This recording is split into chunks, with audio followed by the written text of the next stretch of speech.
All right, let's jump right in. We're covering some massive, fast moving news coming out of the Middle East right now.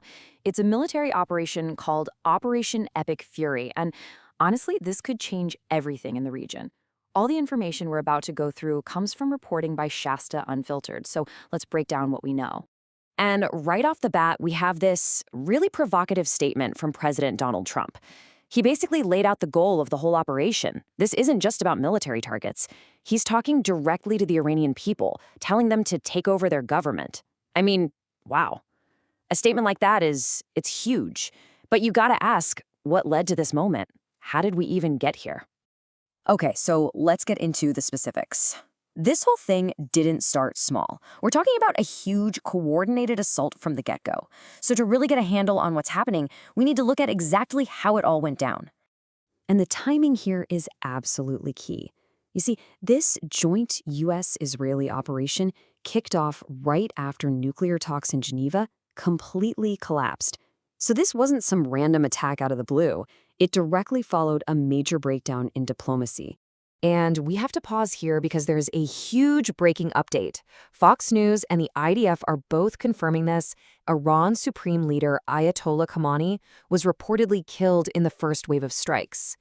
This is, well, it's a game changer. This isn't just symbolic. We're talking about a leader who's held absolute power for over 3 decades. Taking him out of the picture could create a massive power vacuum and just throw Iran's leadership into total chaos. So, that initial wave of attacks, it was incredibly surgical and covered a lot of ground. And when you look at the targets, you can see a very clear strategy taking shape. They weren't just hitting one or two things. They were aiming to dismantle Iran's entire military and political machine. We're talking nuclear facilities, ballistic missile production sites, key bases for the Islamic Revolutionary Guard Corps, and even high-level political compounds right in Tehran. Now, you just knew an attack this big wasn't going to be a one-way street. And sure enough, Iran's response came fast. And it was just as widespread, which, of course, escalated the entire situation almost instantly. And when I say fierce, I mean it. They launched a ton of ballistic missiles. And they weren't just aimed at Israel. They targeted U.S. military bases all across the Gulf. This is exactly what experts always worry about, right? How quickly a fight with Iran can spiral out and pull the entire region and so many other countries into the fire. So we've talked about the strategy, the missiles, the targets, but behind all of that, there's a real and immediate human cost.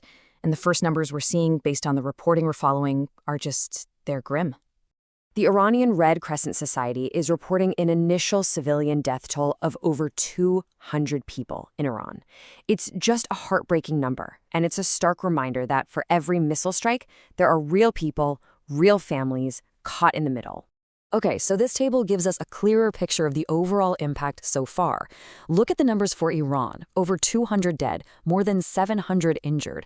And that includes a really devastating report, though we should note it's uncorroborated, about a strike on a girls' school that may have killed 85. Now, if you look at the other side, the casualties in Israel and among the Gulf allies are much, much lower, mostly from shrapnel and debris after missiles were intercepted. Of course, something this big doesn't just stay in one region.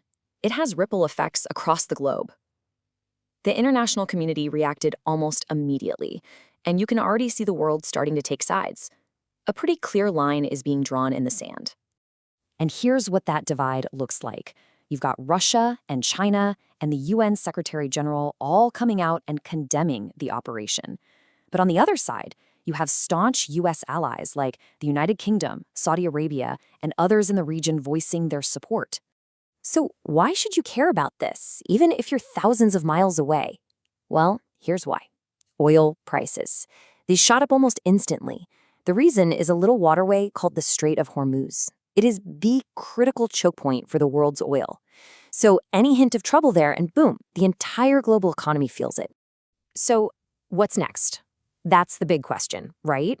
Both sides have made their intentions pretty clear. And let me tell you, right now, nobody is talking about backing down. It really looks like this is just the beginning. The US and Israel have these very long-term goals. They want to totally dismantle Iran's nuclear program and military capabilities. Meanwhile, Iran is vowing a crushing response. And you can't forget about the wild cards, proxies like Hezbollah and the Houthis, who are signaling they're ready to jump in and open up new fronts. And that really brings us to the terrifying bottom line. You have both sides completely dug in. The rhetoric is only getting hotter. And while everyone is hoping for some kind of diplomatic solution, some kind of off-ramp, the path to a much, much bigger and more destructive regional war is looking, well, it's looking frighteningly possible. Okay, before we wrap up, we always want to be super clear about where our information is coming from, especially with a story that's changing by the minute. Everything we've gone over in this explainer, the targets, the casualty numbers, the global reactions, it's all based on the detailed reporting from our source, Shasta Unfiltered. So if you want to keep following this story and read the original reports for yourself, you should definitely check out Shasta Unfiltered's website. You can also just scan the QR code right there on your screen to subscribe and stay up to date. Thanks so much for joining us for this breakdown.